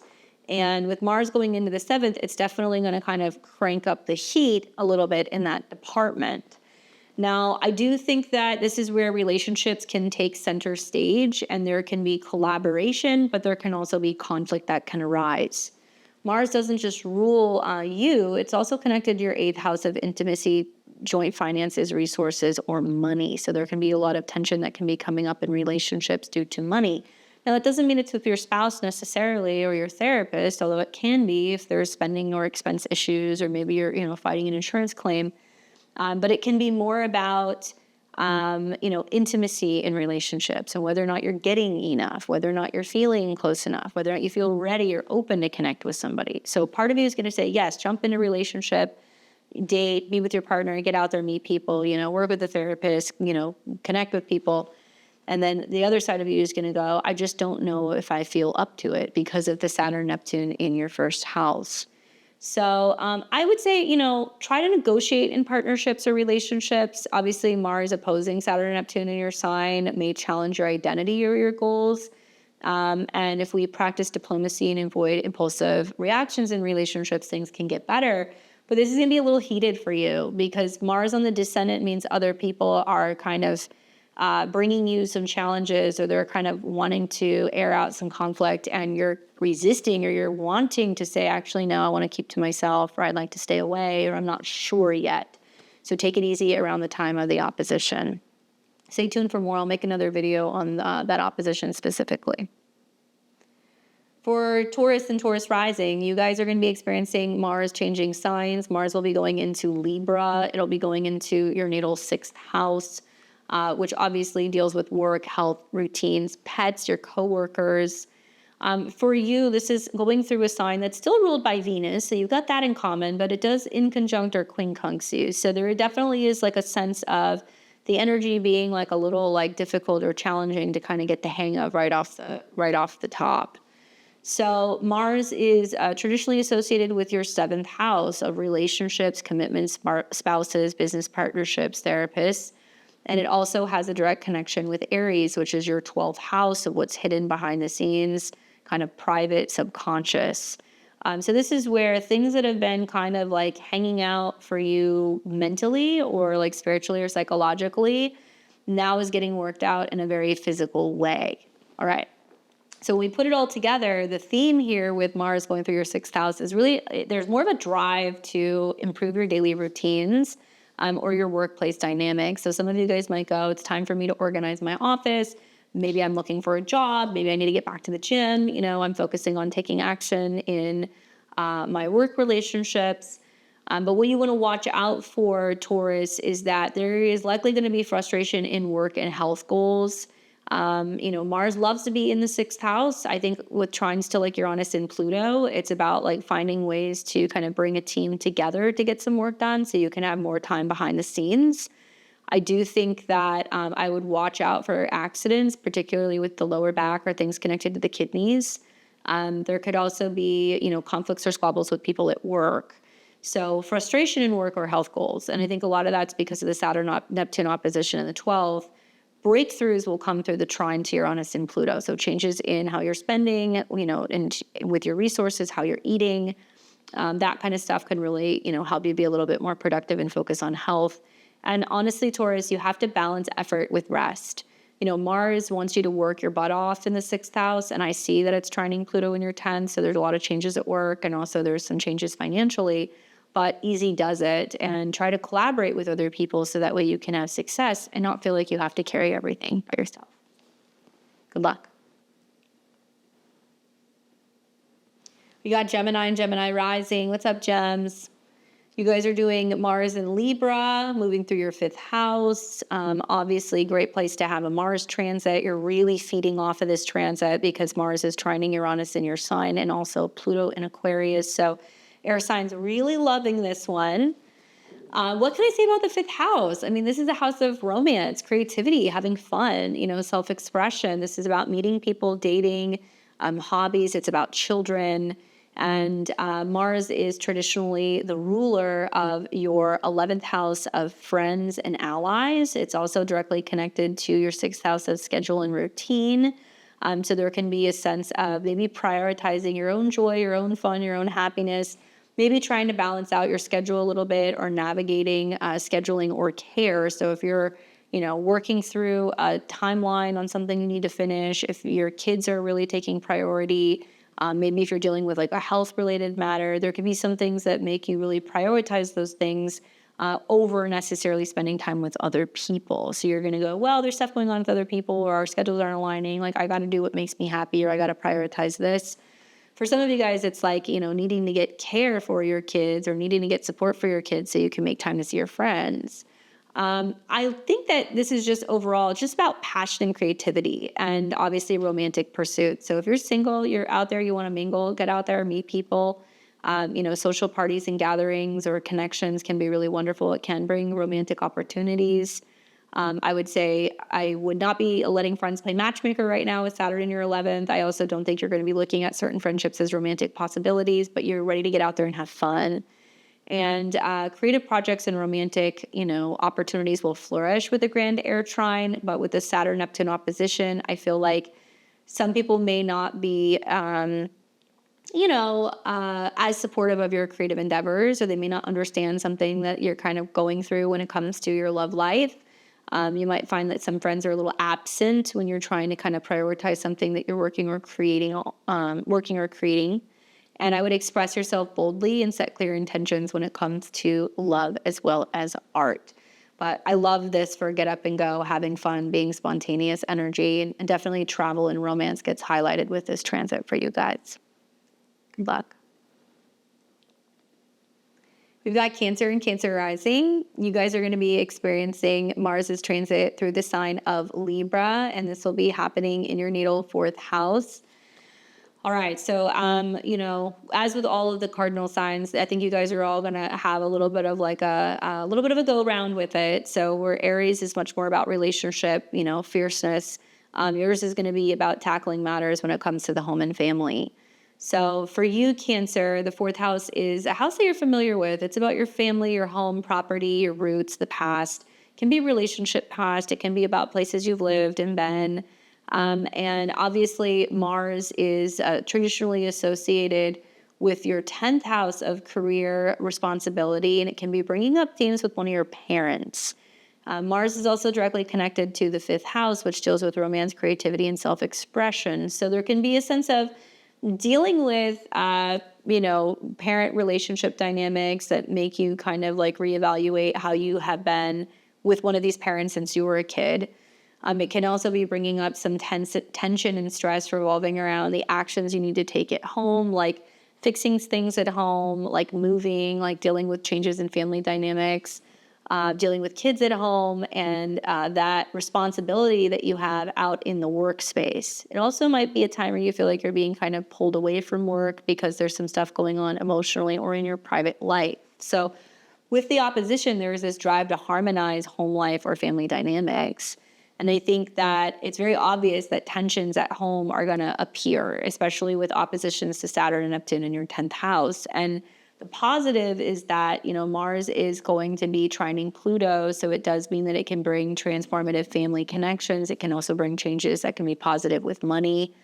But I do think that the opposition to Saturn is your relationship with your job or your relationship with like a parent or a superior.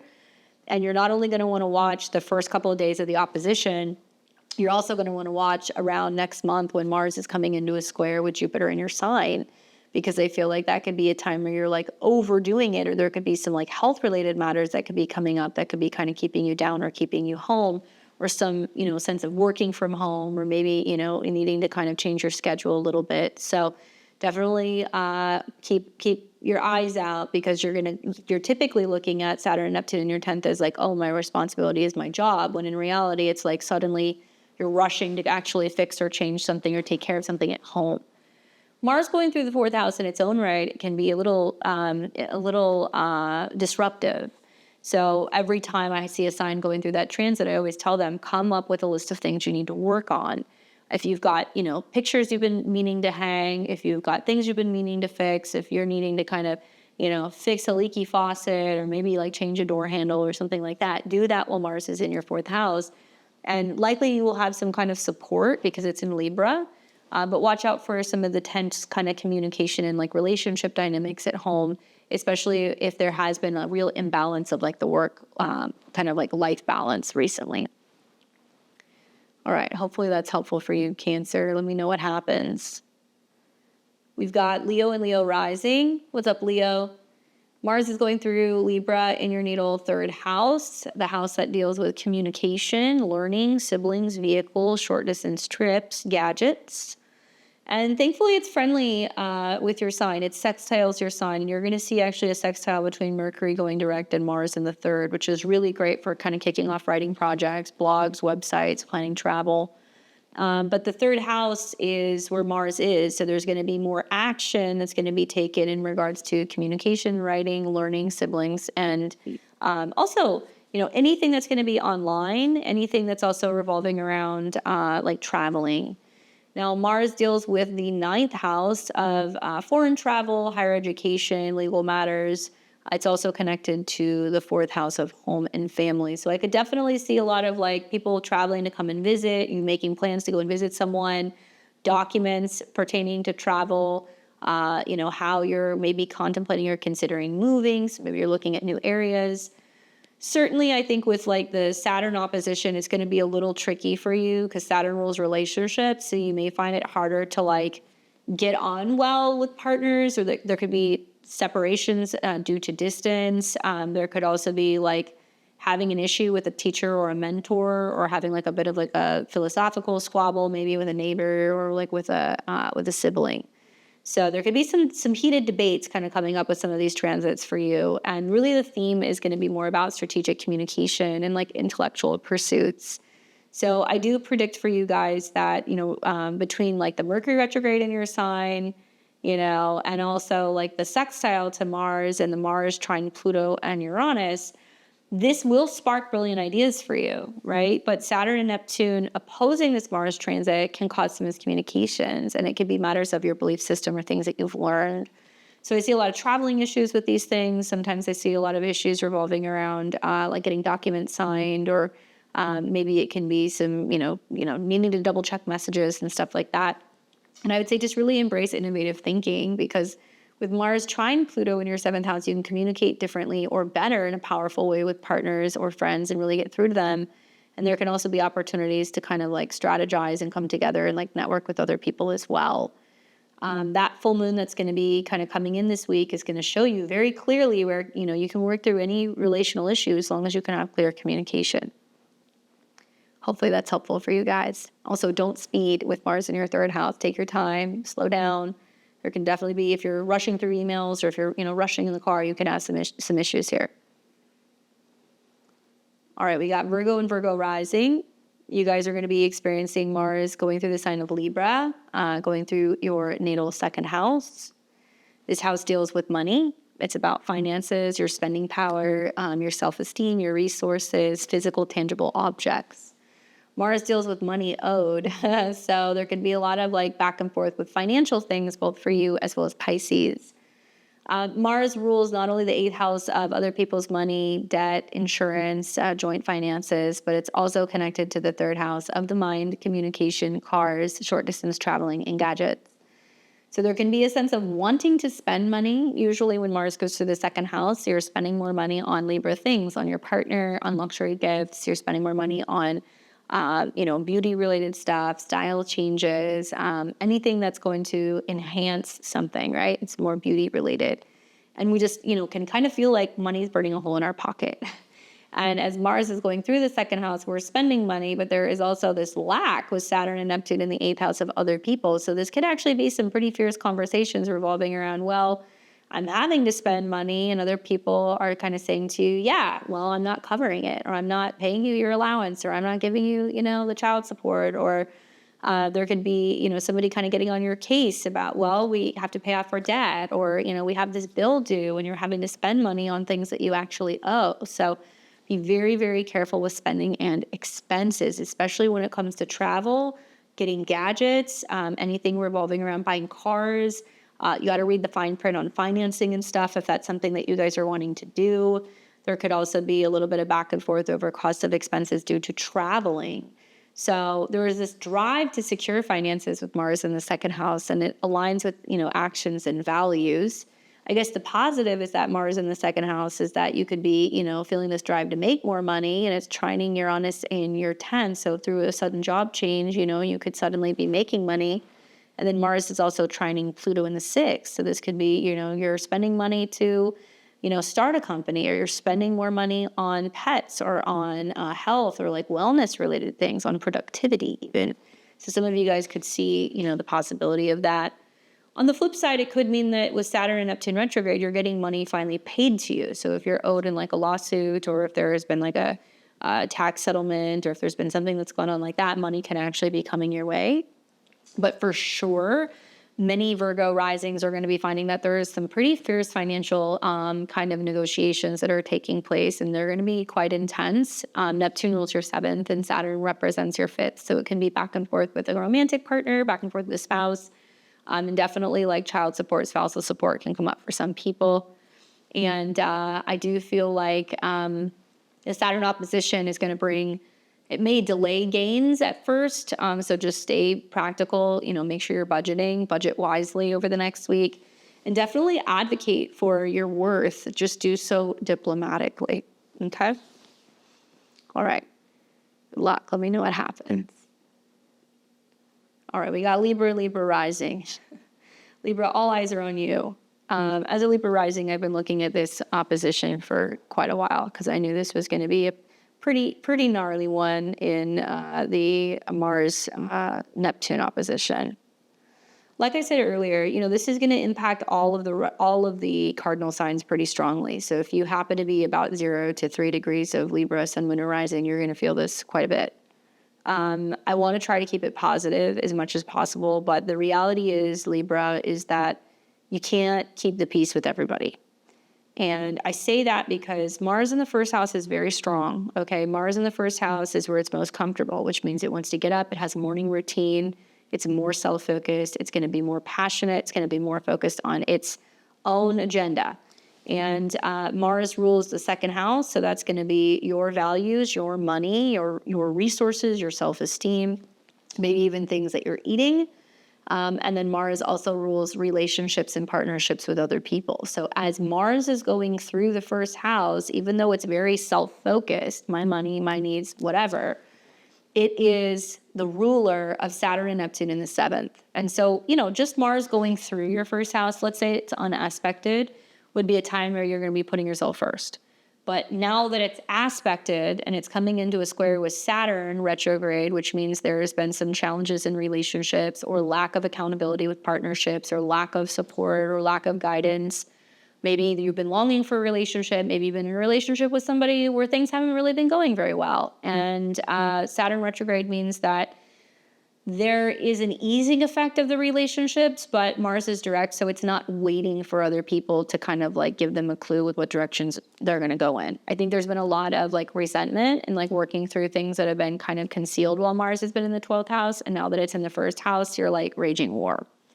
So you can be more combative and confrontational than usual, but you're doing that because you're seeing things with Saturn and Neptune retrograde in the 7th that other people don't see. So you're going to be a lot of like, you slept in, I'm not waiting for you, or you're not being honest with me, I'm no longer tolerant of it. Or, you're falling back into these bad habits, I'm not going to partake.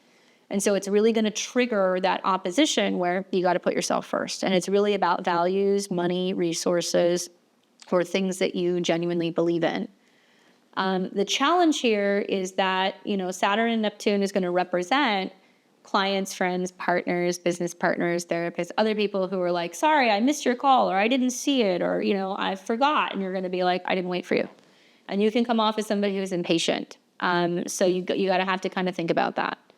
So what can I see here? Libra's really benefiting from having a morning routine. Get up with the sunrise, do your sun salutation, be physically active, make sure you're eating a solid, hearty breakfast. Also making sure that you're really focusing and putting the emphasis on the relationship with yourself. There can be opportunities for personal reinvention, and I think being a little bit more, self-expressive and self-assertive.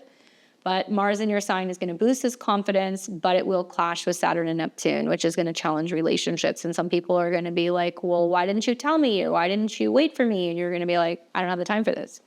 So embrace individuality, maintain harmony in relationships when you can, but also recognize that this is time for you to break away from people or things or partnerships that are not actually fulfilling or giving you what you need. And in this case, a little bit of distance or absence from partnerships can actually make things a whole lot better, right?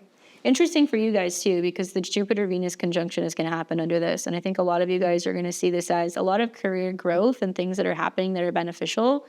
But some of you guys are going to feel like you just absolutely loathe some of the people that you're working with, or that, you're having success because of who you're breaking away from, and that you're taking time away from certain people. And it doesn't have to be just romantic relationships. It could be clients, it could be therapists, things like that.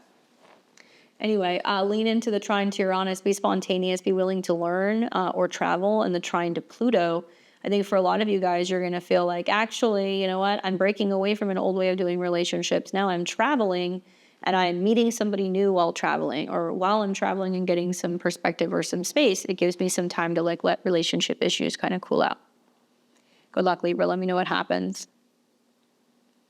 Scorpio rising. You guys are going to do Mars in Libra, moving through your natal 12th house.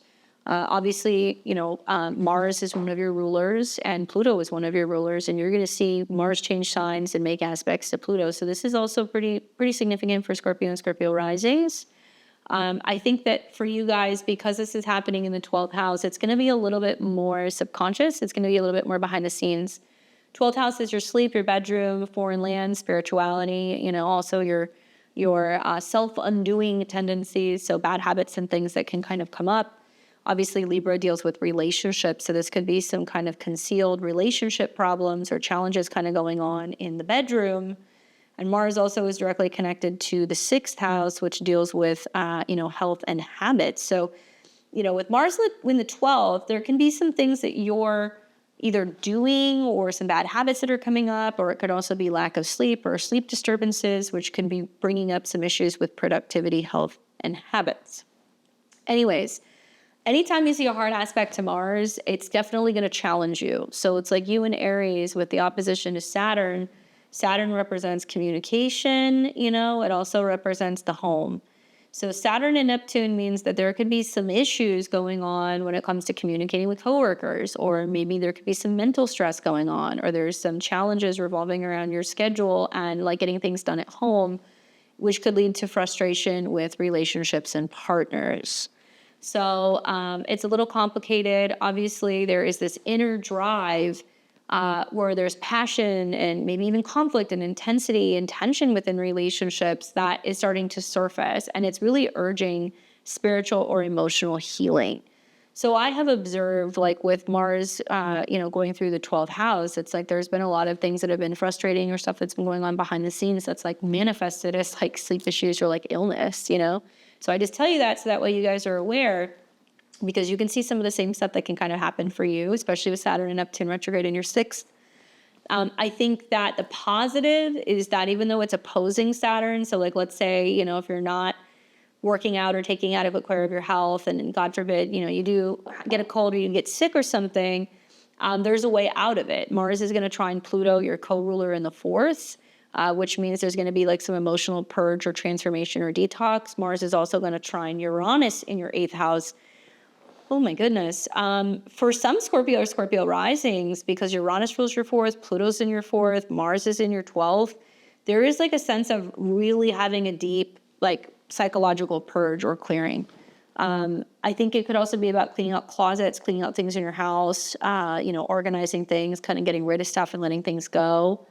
But Saturn representing either your communication, it could be also your siblings, it could be your neighbors, there could be some difficulty communicating with some of these people, right? So my advice is, because you got Mars going through the 12th house, is like, watch for the hidden fears. I think Mars-Pluto trines will definitely empower deep transformation, but we're going to see through the oppositions that there could be some subconscious fears or issues coming up in relationships. Maybe meditate or journal to process some of these things that are kind of coming up for you. Good luck. We got Sag and Sag rising. What's up, Sag? You guys are going to be experiencing Mars's transit through the sign of Libra, and that'll be moving through your natal 11th house. Now, for you guys, it is friendly. It does sextile you, so it's going to be a little bit easier for you to navigate than some of the other signs. And I actually kind of like some of the stuff that it's doing with Sag and Sag rising, because Mars in the 11th house is all about community. It's about your goals, taking action, having fun, creating and collaborating with other people. Obviously, Mars rules your 12th house of the subconscious and things that are hidden. It's also directly connected to your 5th house of creativity, children, and self-expression. So, little complicated, because Mars obviously rules Saturn and Neptune, and there is this sense of maybe feeling creatively blocked, or that you're thwarted from being able to kind of create and collaborate, or maybe meet people or have fun. And Mars is being put in the 11th house, which means you actually need to go and be where the people are. There is going to be more of a drive for you to connect with groups and pursue aspirations collectively. Now, I think what's beneficial for you is that this can actually release any fears that you have revolving around feeling accepted or connected with other people. It can get you active in a new group or association. And Mars is trining Uranus in your 7th. So through getting out, socializing, maybe taking your ideas or creative collaborations to groups, it's also going to electrify and bring new opportunities for you to connect with relationships. So you can meet new friends, you could travel. There could be, communication with new people. You could meet people who are involved in astrological things. Uranus in the 7th, so it'd be cool to join an astrology collective or a group or a healing group. It's also going to be trining Pluto in your 3rd house of communication. So this is all very social for you. So meeting people, meeting new romantic partners, having a little bit of variety maybe in your social group is all kind of expected. And I think for those of you guys who haven't been feeling like you're having fun, or if you've been feeling a little kind of stuck, a little bit of TLC from your friend group, or maybe even some travel could be really beneficial for you guys. So watch for the boost for networking. I think just with the Saturn-Neptune opposition, it can delay some kind of group effort. So maybe you're having to postpone or put something off. Could be a party or some kind of planned event. Definitely collaborate with like-minded souls and stay patient if there are some slight delays. You're going to see that you're going to kind of work your way through that. Also, Venus coming into conjunction with Jupiter, when Jupiter being your chart ruler, Venus being, the dispositor, it looks like that you're kind of waiting for the right days to align with people and how there can actually be a pretty significant or beneficial breakthrough for you financially. So that looks really good. We've got Capricorn and Capricorn rising. What's up, Capricorn? All right, well, this is an interesting transit for you for a number of reasons, because this has Saturn Capricorn energy written all over it. So obviously Mars is going into Libra. All right, so we've got Mars going into another cardinal sign, which means it's going to kind of pressure you a little bit, drive up the heat. It's also going through the 10th house, which is traditionally a Capricorn Saturn energy. So it's personal karma, your career, your responsibility, your assertiveness out in the world. And then on top of that, it is also going to oppose Saturn. If there was ever a Saturn energy that was just clear as day, this would be it. Oppositions are the energy of Saturn. It represents where we must kind of separate and kind of reevaluate, what's going to take longer to work through, or what's actually going to be more challenging to overcome, or where we need to have more patience and kind of persistence. So you've got it every which way to Sunday. So you're Saturn, and I'm really focused more on the fact that Saturn is now retrograde in your 4th house of home and family, which basically means you have been making changes emotionally, making changes with your home. Maybe you've moved, maybe you're considering moving, maybe there's something kind of changing with one of your parents. Maybe you are unpacking and you're just getting settled. Maybe there is a sense of you reevaluating all of these things. I don't know. But Mars is the ruler of Saturn. So while Saturn and Neptune are retrograde in your fourth house, and you're either trying to figure out where home is, where you're going to go, or how you can make it on your own, or how you're going to kind of get settled in living with home and family, Mars is the ruler of that, and it's going through the 10th. So it means that now you have to worry less about where you're living or what's going on with your home. You have to worry more about showing up, being out in the world, taking responsibility, being diplomatic, but also being competitive and like getting some work done.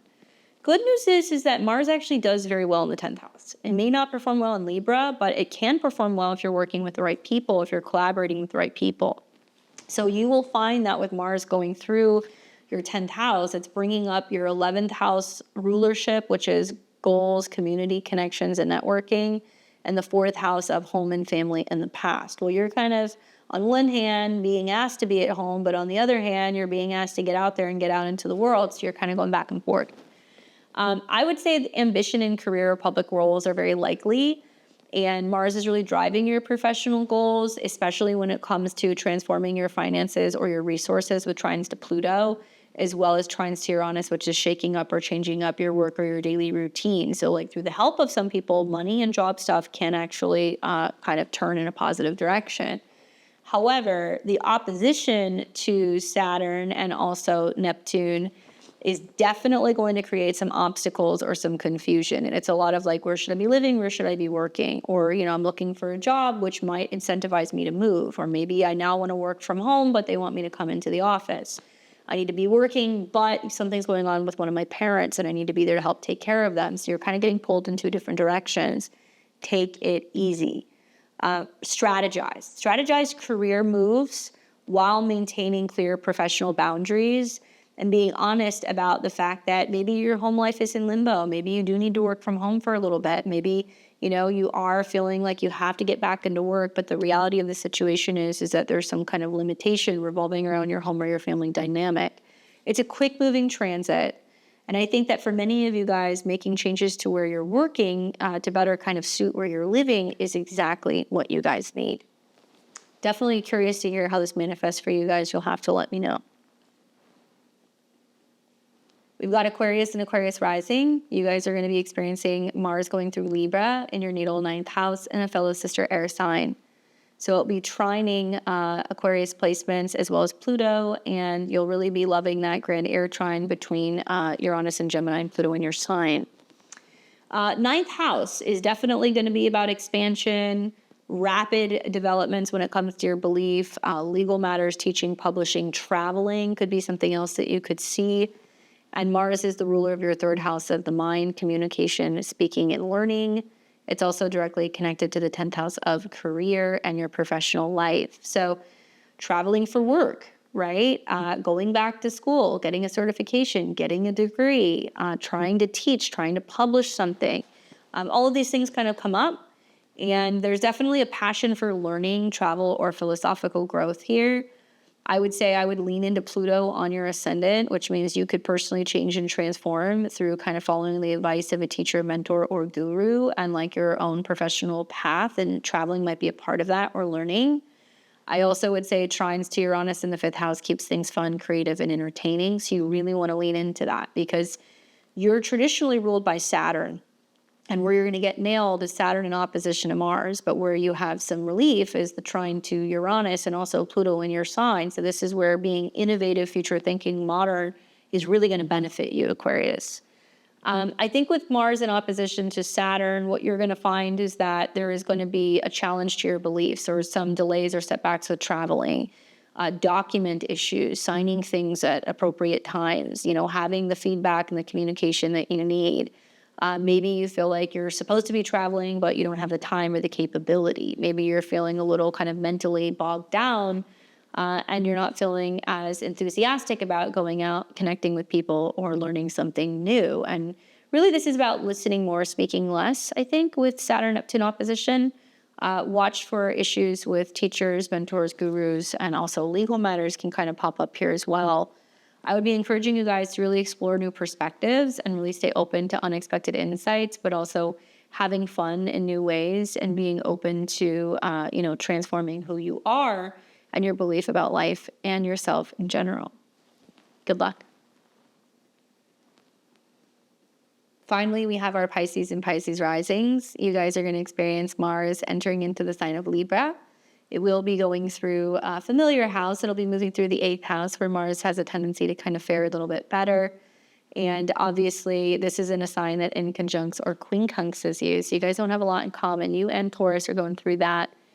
Well, positive is that Mars, really in the 8th house, it's really going to do well when it comes to topics like shared resources, transformation, intimacy, passion, and also anything revolving around other people's money. So Mars likes to be in that kind of position. Mars represents your money and your resources. So both you and Virgo are definitely going through some colorful financial stuff. And it's also directly connected to the 9th house of law, legality, and travel. So it's pretty expected with Mars going through the 8th house where money becomes due, where somebody wants something. So you have a credit card bill due, or somebody, you owe somebody money, or you're dealing with seeking a loan. That there is a little bit of tension when it comes to borrowing or lending or, paying things off. Mars, I think for you, is going to be bringing up maybe where you're having to put some education or travel, on a credit card, or maybe you're contemplating or considering whether or not, it makes sense to kind of like make an investment into something. And Saturn in the 2nd wants to save, but Mars in the 8th house wants to invest. So you can be a little bit more conservative with your investment strategy. I think the theme here is really also about like deepening the intimacy and managing shared resources better. So I think about, for some Pisces and Pisces risings, eclipses coming in Virgo, Mercury retrograde impacting, the South Node. I've seen a lot of Pisces and Pisces risings separating. And I think this can be the beginning process of being like, well, how do we handle the separation of the assets for some of you guys, not all of you guys. Some of you guys are changing banks. Some of you guys are changing jobs. It can kind of manifest in a similar way. The positive, I would say, is lean into the trine to Uranus, where some of you guys might be seeking financing or, mortgages for your home, and it could be changes and transformations at home. Others are going to be leaning into the Mars trine Pluto, which is going to be big transformations, releasing and letting things go. I think this can be financial or emotional. But yes, the challenge is, your money ruler, the money you own or possess, going into the 8th house and opposing Saturn, where it's going to be like you're conservative about what you want to spend, and also people are going to be asking things to be paid back or to be given to them. There could be lots of conflicts over money. So, watch out with those oppositions. They can definitely blur boundaries in money. And I would say steer clear of agreements and partnerships. Set clear agreements and partnerships, and trust your intuition. Be very careful with financial transactions. I think the positive is that, Jupiter is your traditional ruler. So even though Mars is going to oppose Saturn and Neptune, where there's some confusing money stuff kind of mid-month, Venus being the ruler is saying, well, it could potentially could bring you some joy in another way, right? There's money that needs to be spent that's going out, but it's because of a hobby that you're enjoying. Maybe there's a new baby that's on the way. Maybe it's going to be fertility treatments. Maybe it's kind of connected to, romance and date nights, and you're spending a little bit more money than you usually would, or you're gambling, right? Or you're investing. So it's going to be, there's a good reason why you're spending some of this money. Just be conservative, keep an eye on your budgeting, and be very careful with money borrowed, money that you're lending, money that is kind of merged with another person, because I think there's going to be some tension with that. And some of you guys might find that, people want you to give them money or support them, and you're going to have to be a little bit more cautious and conservative with what you're willing to kind of put out there, right? Anyway, I hope that's helpful for you, Pisces. Well, with that being said, guys, this was the week's astro weather. Obviously, the 3rd through the 10th of August feels like a little bit of like a call to balance action with grace, both individually as well as the collective. Mars in Libra is kind of leading the charge and really challenging us to kind of move with intention, obviously linking up with Pluto and Uranus and that full moon. So it's going to be giving us all the opportunity to really have more of an authentic spark and harness, this innovative energy, which is very unusual, to navigate some of these obstacles with patience. So hopefully it's a really transformative week for you guys. I hope that you guys enjoy it. You're staying subscribed, you're liking, commenting, and sharing these videos. Sharing is caring. Definitely share it on your socials. And while you're at it, follow me on X at BTV Astro. I'm always posting about some of the world events and things that are going on.